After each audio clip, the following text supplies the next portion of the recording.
Okay, I just want to welcome you guys to our little story of our lives night.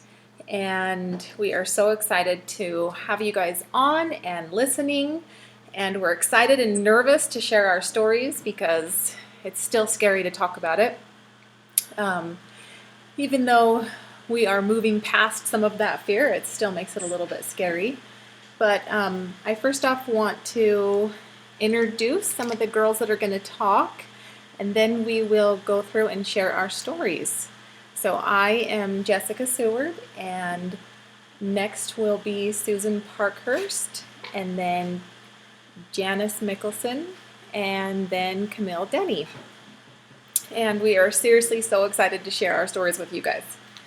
So I said that we would talk about anxiety and depression and stress and some specific things that have helped us to overcome those things. So I want to start out my story when I was a little girl. And my anxiety started when I would be anxious that my father would be coming home and he would be drinking and he would be angry, and our whole family was always walking on eggshells. And I think that that's kind of the first few memories I have of anxiety and stress, and really just kind of feeling like I wanted to disappear to a happier place. And I remember going through that all throughout childhood. And finally, when I was about 13 or 14, I remember asking my mom if these were normal feelings and if this was something that anybody else experiences, and what I could do to change it. And she took me to the doctor, and that started my journey onto anxiety medication. So I was very young, and I never really learned any skills or any tools to kind of go along with the medication. It was just, here's your dose. When that runs out, we'll up your dose, we'll change your meds. And I kind of went through that cycle throughout my teenage years. I got married young at 19 and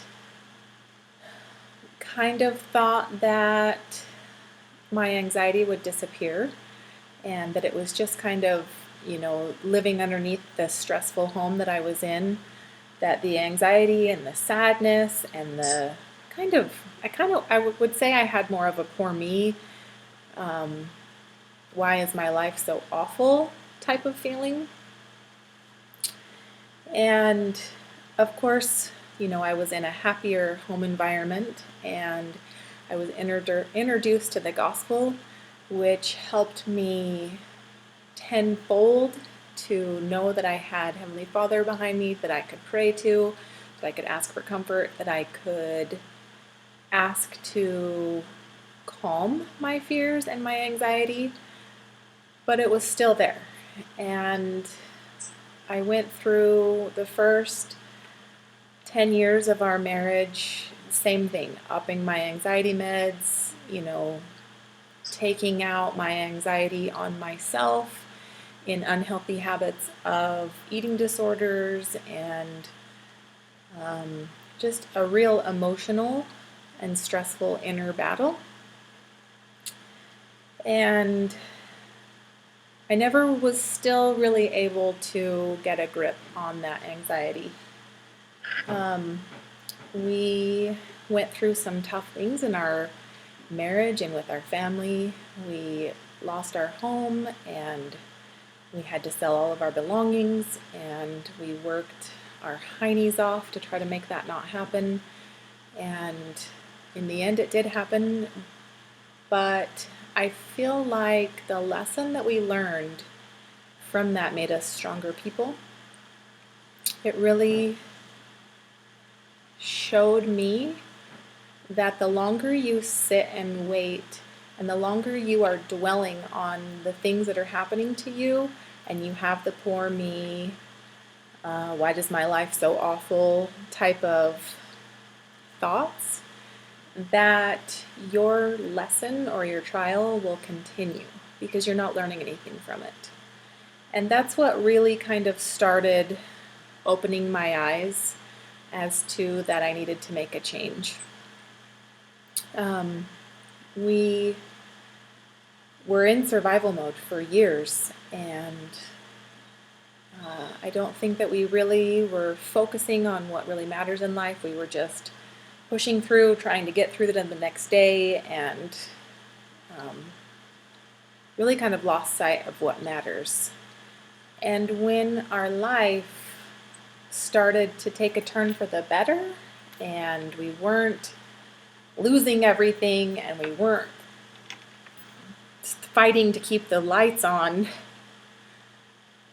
I feel like I got lost throughout all those battles, and I forgot who I was, and I felt like every day was Groundhog Day. I had a good life and wonderful, healthy children, and I just couldn't figure out why I was so sad all the time, and why I felt like I was made for more, and why I felt like I was not really digging into anything I was passionate about, or really making a difference in the world. And when I was that little girl, in my room with my parents out fighting, I remember thinking to myself, I will do something great with my life someday, and this won't be my life. And I remember dreaming about what I could do that was going to be great, that would help people and that would help the world. And at that time, it was my goal to remove alcohol from the earth.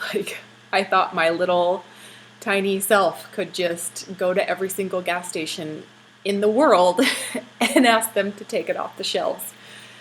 And I had that passion and that desire and that fight. And when you go into survival mode, you kind of just lose all of that, and you kind of allow your anxiety to control your life, and you don't know how to move forward, you don't know how to break out of it, and you just constantly feel like you're drowning. And I remember being on a family vacation with our kids, and I was thinking to myself, we are at the happiest place on earth. Why am I not happy right now? Why do I feel like I am stuck? And why do I not feel joy? And I feel no emotions. I feel nothing. And that's when it really hit me that I needed to make a change. And at that point, I had decided to get off of my anxiety medication because I really felt that I needed to learn the skills and have the tools to help me help myself rather than just continue to medicate. I was to the point where I had upped my dose as far as it could go, and I was ready to face all of the emotions and the fears head on. And I remember praying in a hotel room, just begging Heavenly Father to help me find my passion and my purpose, and remind me why I'm here. Remind me what I'm supposed to be doing here on earth to make a difference. Because I remembered being that little girl thinking, I will make a difference someday.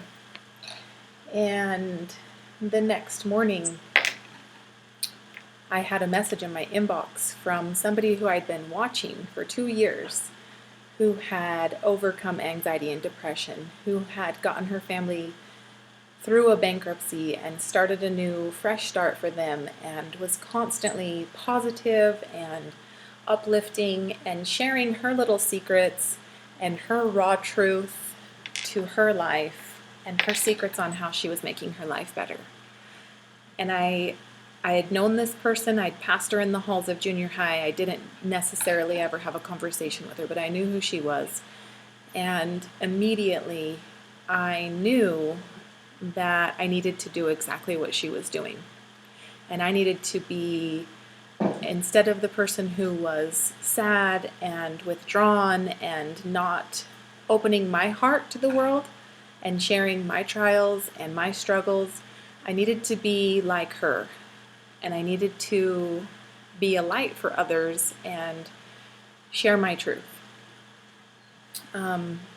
It isn't necessarily easy to do, obviously, but when you really remove the poor me and when you really look at anxiety for what it really is and realize that anxiety is something that you create yourself, and if you focus more on gratitude rather than all the things that you don't have or all the things that are stressing you out, it really puts your heart at ease when you open up your mind and take your mind off of self and you start serving others and you see the happy looks on their faces when you are serving them. It really helps to relieve a lot of that anxiety and stress and everything. And I know that as mothers and wives, we give and give and give, and it's what we love to do. But we lose who we are. And nobody ever said, like, now you're a mother, you cannot be the person who you are. Your whole life is to just take care of these people, forget anything that you want, forget anything that you're passionate about. I don't know why we do that as mothers, but it's just, I don't know if it's an instinct, I don't know what it is, but we all do it, and we get lost after so many years of just giving and giving and giving. And obviously it's something that we love to do, but when we can remind ourselves of who we are and our inner voice and our inner passions, and we remember what were like our God-given gifts and really use those, our children will respect us more and they will know who we are. You know, they don't really know who we are if we are just constantly serving and being at their beck and call and devoting 100% of us to them without ever trying to work on ourselves.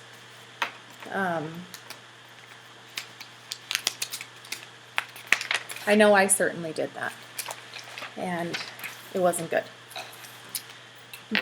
But when I decided to become a coach, I kind of thought to myself, okay, I'm going to sell a few products, I'm going to do a workout program, I'm going to lose some weight, it's going to be awesome. And one of the things they have us do is to grow ourselves and to learn about ourselves and to dig deep inside of ourselves and figure out what voice and what message we want to share with the world. And that changed me, and it changed my heart. It reminded me of the spark that I had inside. And I've been on a journey ever since to figure out how to rid myself of anxiety and depression and stress and to share it with the world. One of the things that I have learned through personal development is that most of the time when we are scared and we are fearful of something, we're fearful of something that has already happened. And, you know, right as I became a coach, one of the scariest things that could happen to your children, I found out had happened to one of mine.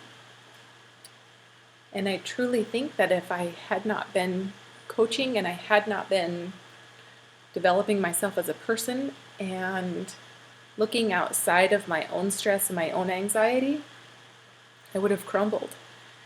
And now I feel it is my duty to give other people hope who've had the same sorts of situations. And it's scary to talk about it, but like Camille has said to me before, when we are ready to share our story, we are healing. And when you are in that healing moment and you are vulnerable and you are raw and you are ready to share, that's our purpose here on earth, is to share with each other, to help each other learn, to help each other grow, and to realize that we can make a difference in this world.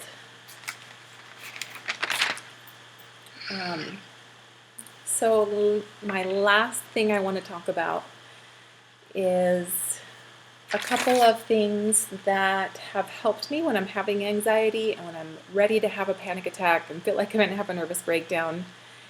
If I just walk into another room and think of 3 things that I'm grateful for. And it's like instantly my heart softens and I instantly have a smile on my face. And if that doesn't work, I think, or I will say a prayer and I will say, who is out there that I need to let know that they're important? And when you do that and you take all of the stress and the anxiety and the emotion and the fear off of your own self and point it in a direction where it has momentum to do good, it literally dissipates.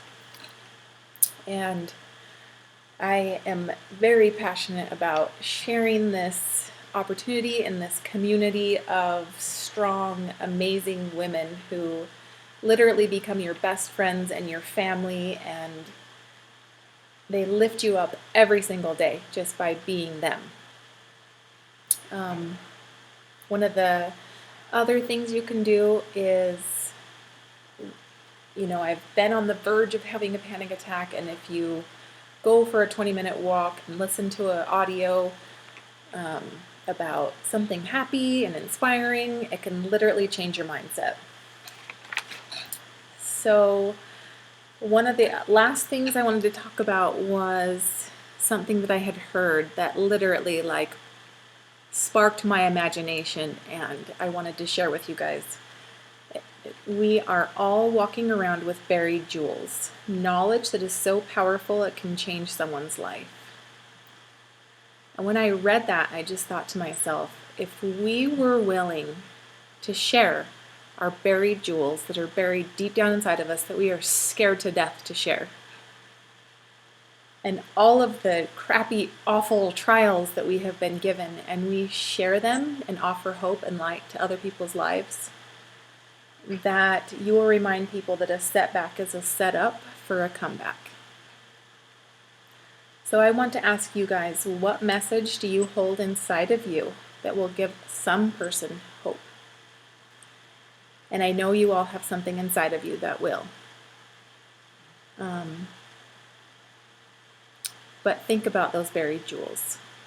Think about how they can change somebody else's life.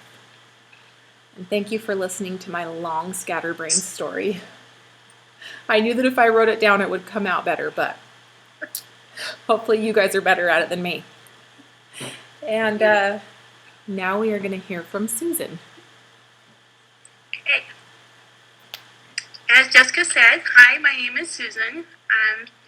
I'm from, just a little bit about me, I'm from Ammon, Idaho, originally from Vale, Oregon, little country town. I'm a little farmer's daughter, I guess you could call me.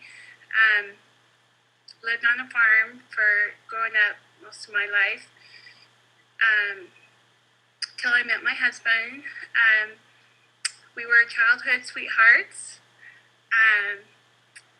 and just a little bit before that, part of me actually before that, growing up on the farm and everything, active in school, active in athletics. I loved to run. Actually, I was a sprinter. Did high school track, did summer track. Like, it was like my life. And with that, you dealt with weight, you dealt with everything. Athletics are, what am I trying to say, intertwined with. I had to have that blue ribbon. Like, red was like not an option. And so I did everything I could to be that first place winner. I worked out, I lifted weights, I did everything, because second place was not an option. And as I have gotten older, a goal of mine was actually to go to the Olympics. Can you believe that? But that was a goal of mine. But my boys kind of got in the way a little bit of that. And I love the husband that I have now. We were high school sweethearts, and we ended up getting married young, and which I'll never change for anything. Just right out of high school, I'll never change something I've never regretted. We ended up serving. My husband serving in the military. Went to different bases. I just found my life a little bit on a roller coaster. Having kids right off the bat, doing the mother thing, just like craziness of up and down, how life gets, how kids grow, and the different responsibilities of being a mom and wife, and especially as a military wife, different things we went through.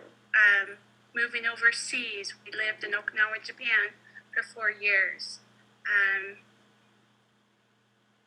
And that was quite hard for me. I started gaining weight. I started becoming like a different Susan, so to speak, and I wasn't happy. And I just couldn't find myself. I was really having a hard time. Finally, after about 7 years, my husband had to get out of the military when there was some military cutbacks. And for the first time in our married lives, we had to find a place to live, not have someone send us somewhere to live. And it was really quite hard because I didn't know where we were going to go. But with prayers and fasting and trying to get back on our feet, we decided to go back to our home and to our home where our families lived, and we stayed there. We stayed there and lived there for about 5 years amongst family. During that time, I had a good bishop there tell me, because I was pretty out of control, and I didn't realize that. And I had a good bishop take me in his office and told me that it was okay. I didn't want to get on depression meds. I didn't want to get on anxiety. I didn't want to do any of that. He told me that our Heavenly Father put those things on this earth for us to help us be better people. And so I said, okay, I'll do that. And so I don't know why I'm crying. But I found myself in a bad place and just not happy. And I just wanted to be happy again. And so with that, I went and saw a counselor, got on some anxiety medicine, depression medicine, and got me going. And I started feeling better and but I also noticed that the weight kept gaining, and I didn't like myself, and I was eating. My eating was out of control, and I just wasn't happy. And this wasn't the Susan that I knew. And so with that, we moved over here to Idaho Falls, and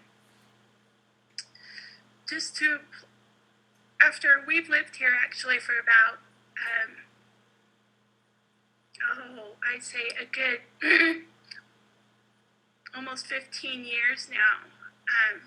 We've raised our kids here. They've gone to school. They've gotten married. We have grandkids now. I have 7 grandkids.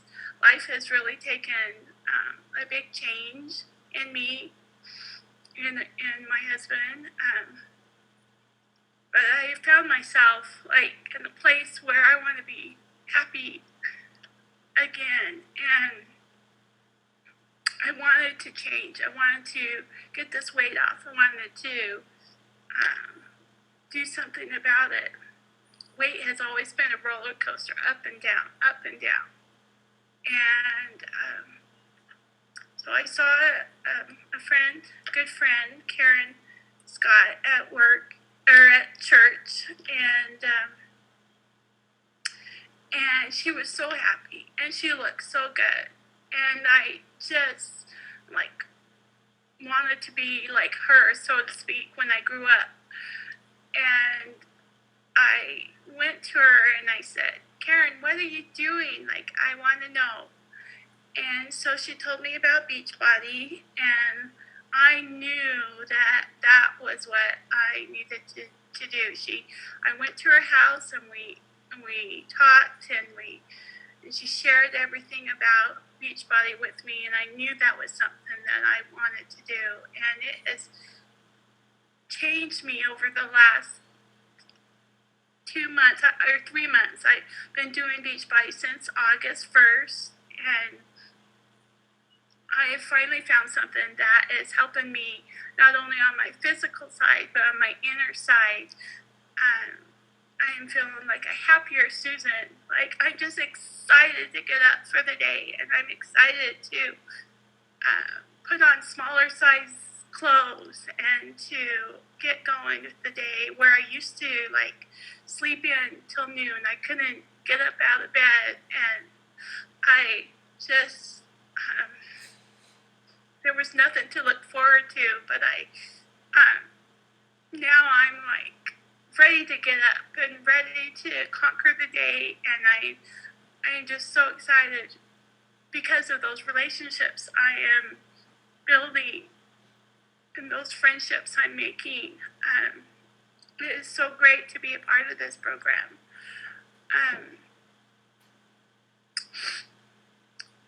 And to have that, also to have the energy and the strength that comes from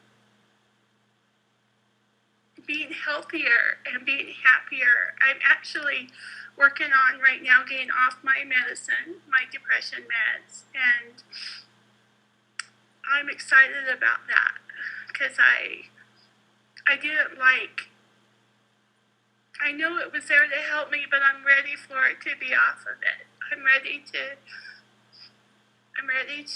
not have to worry about taking a pill to make me happy, because I want to be able to do it on my own. I want to have that strength, and I'm gaining that through this program, and I'm loving it, and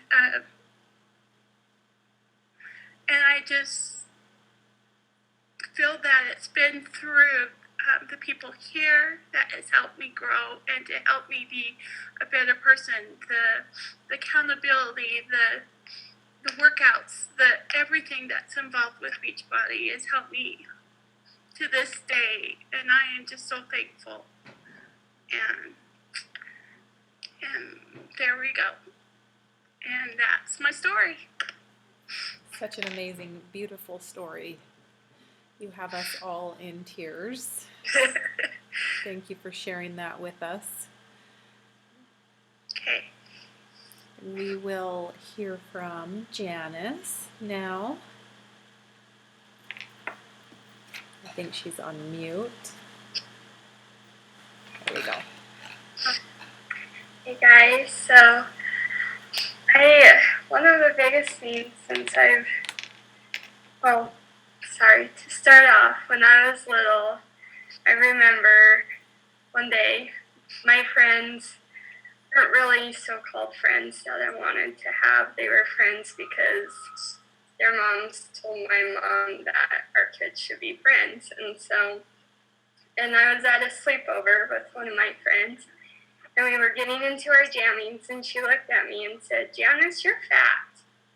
And that has stuck with me my whole life. I always have struggled with my weight, and I've done sports and stuff, but just I had that inner thing telling me I'm fat. And then that dwelled into, you're not pretty enough, nobody will like you, or you can't do that, you're not cool enough, so I've always kind of felt like I've been in a shell, and I wanted to go out and do things, But then my mind would tell me, no, you can't go do that. You're not good enough to go do that, or people will think you're weird if you go do that. And so I just always kind of wish I was more outgoing. But yet I stayed in my shell because that was safe for me. I was in my own little world and I could be safe and not get hurt or be vulnerable. But as I've started the speech body coaching, we do the personal development. And at first, when I started personal development, I'm like, yeah, it will help me, but I don't have that much that I need to grow on my personal development. But as I've been looking back, just this last week, I was able to, when I made dinner, I took some dinner into a family in the ward who's struggling. And I would have never done that because I was even trying to come up with excuses not to do it that day. Like, oh, they won't like what I made, or they'll think I think less of them because I'm bringing them dinner. And then I had to just realize that I've been teaching myself that this is what I'm not supposed to do, is bad talk myself. And so I didn't, and it really showed to me that I'm able to serve those around me and not talk myself out of it. And that's what I've been doing a lot of my life, is talking myself out of doing cool things, and that has made me miss out on opportunities to become great friends with people and serve people. And then when I moved to Washington, it was kind of a hard move for me. It's been fun, nothing but good, but it was the first time I was away from my family. I've always been a hometown girl. Even when I went to college, it was a half-hour drive from my mom and dad, and and now I'm 8 hours away from my dad, and so it was kind of hard. And then we had our second child, and I kind of got down on myself and was just feeling cruddy all the time, like I wanted to feel better. And I was watching Jessica pretty closely on her Facebook and seeing how happy she was and how cute her kids were and how she had it all together. And I wanted that for me and my family. So I just kept watching her and asking her questions. And finally I jumped into the water, and she has been awesome in leading me and helping me grow as a person and also get smaller as a person. And and it has been really good for me and my family. I feel like I'm more of the mom my mom was, and that's my ultimate goal, is to be like my mom was. And there was a point in time that I was just yelling at my 2-year-old, and my husband would come home and I'd just be like, take her, I'm done with her, I'm ready to just take her away from me. But now I'm able to, if I'm feeling that way, I just go lock my door and meditate for a few minutes or say a prayer or both, and I can come back and reboot myself and feel better and love my girls and not feel like they're such a burden. So thank you, Jessica. No, thank you. You've always been amazing, Janice. Thank you for sharing your story with us, and it is so fun to see you be a confident mother and that you are letting your inner light shine, and watching you come out of your shell is incredible, honestly. Thank you. No, thank you. All right, now we are going to hear from Camille, and I hope you guys have tissues because I already need some. And if I sound a little nasally, I'm sorry, but you guys are amazing. I'm here and right here, and this is my first time really sharing my story. I shared my story on Facebook this week, and it was really hard to write. I was in tears. My husband and I have had a really good life. We've had our struggles, we definitely have. But honestly, the Lord has blessed us beyond measure. It's a miracle we're still together. I think one of the hardest things I've had to go through was just recently. It's been about a couple of years ago, and I really don't need to cry. I'm not a good crier, but my family had been through some really hard things.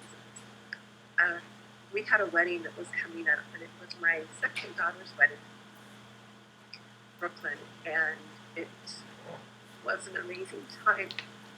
But I knew my other daughter was going through some really hard things in her marriage. And as a mom, you pray, you do everything you can, you do everything else. And, but I knew that was coming up. And it was about 3 days before the wedding, I had found out that something had happened to our little girl. And we had the wedding.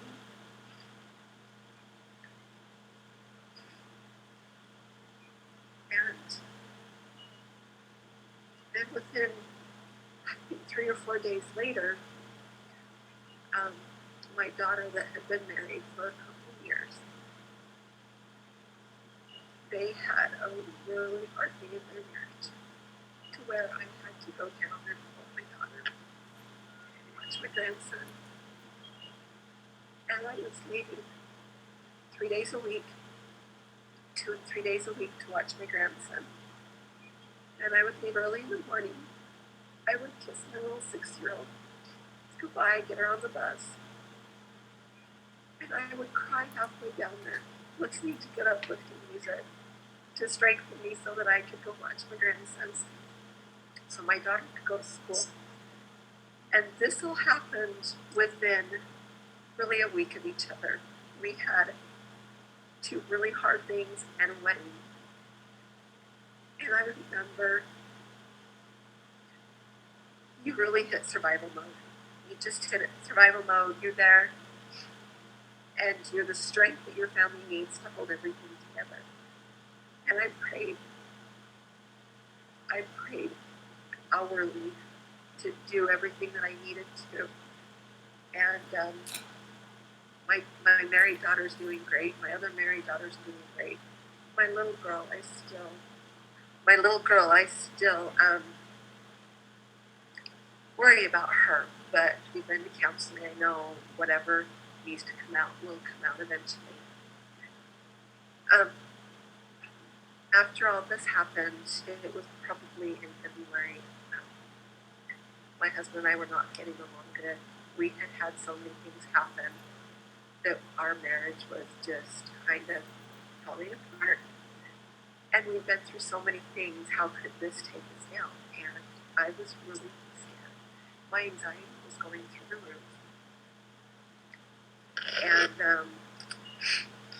it had hit a point where my daughter was able to take care of the little boy, and the counseling had stopped with my other daughter. The school had taken that over. And I kind of put it in the Lord's hands. And I remember going to the temple one night with my husband. And I remember being in the temple and having a massive panic attack. And that was the second time it had happened in the temple. But this time, I remember leaving and just thinking, I can't do this anymore, Bruce. I can't. I'm sick inside. Every part of me hurts. And I didn't know what to do. But my husband and I that night, we talked for a long time. And I woke up the next morning and I went to the doctor. I got put on medication. And it kind of gave me a high, which was not great. it was really good, but then you know how medication makes you. So then I prayed. I didn't know how to get better. It was like I was kind of falling into this world of not anxiety anymore, but a massive depression. I didn't want to go out of the house, which was very different than who I've ever been. I had been in young women's. I loved life. I was running.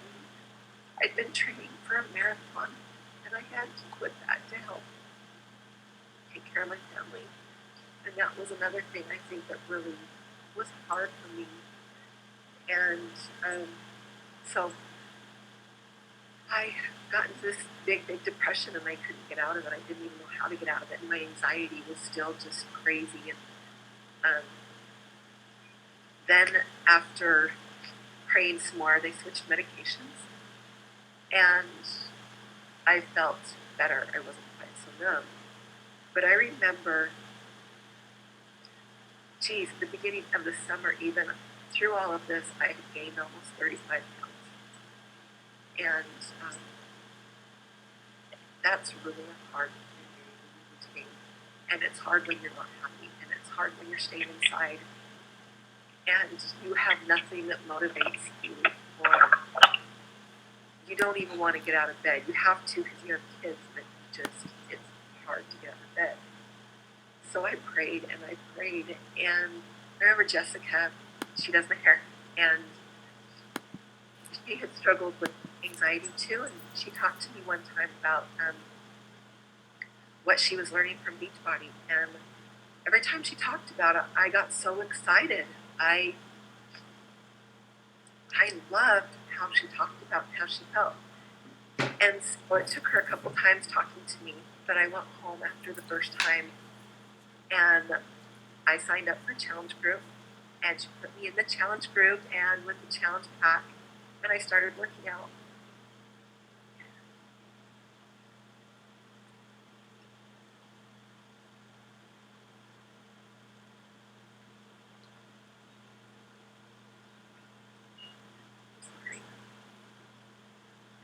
It was an answer to a very heartfelt prayer. I needed this. It did something for my heart. It was healing me in more ways than just the weight. It was the challenge group. It was the friends. It's the support group, and it's being healthy, and they teach you to do this personal development. And although I have a great life and a wonderful family, I have the gospel, oh my gosh, I have everything. I was lacking a personal development. I was lacking serving others and getting out of my house. And now doing Beachbody, I love to get out of my house. I'm almost off my medication. And it's like I mean, again, it's a huge answer. It teaches you, it is so much more than Shakeology and challenge groups and losing weight. It is for your heart and your soul to thrive and share what you know, and to share the gospel, share the things that just mean everything to you. And I feel like through all this, I'm learning to be a happier wife and mother. I mean, and really loving it, not just going through the motions. It is the biggest answer to my prayers. So that is my story, and I will, if I could announce it off the rooftops, I would. It makes me very happy, and so that's my story. And thanks for listening. And sorry I cried, but we love your story too, and thank you for sharing it. And I think it's great when we express like our feelings and our emotions, because it's raw and it's who we are, and we're facing this fear of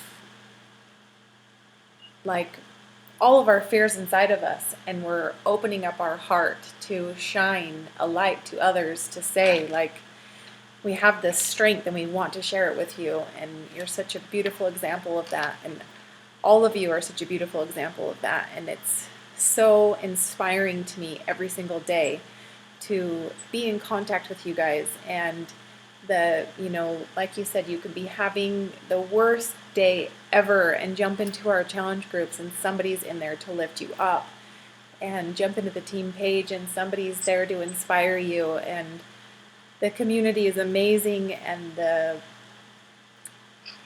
life that it teaches you to live, to create a life by design, that you truly feel joy, that you are able to be in the moment, that you are able to get outside of your box, and that you're able to serve others and remind others that they matter, is one of the most incredible things that I've been able to watch. And like you said, it makes me a better wife and a better mother.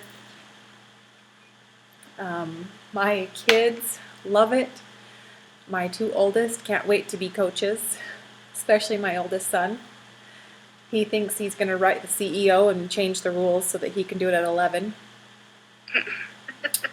And when it's something that your entire family can become involved in and it makes all of you better, I think it's pretty incredible. So thank you guys for listening to our stories. And if you have any questions, we will keep the group open for a couple of days. We will post the replay into the group, so if you came on in the middle of it, you will still be able to hear all of us cry our eyes out. And we are just grateful for the opportunity to share. And I hope you guys have a good night. Bye, you guys. Bye. Bye, Deanna.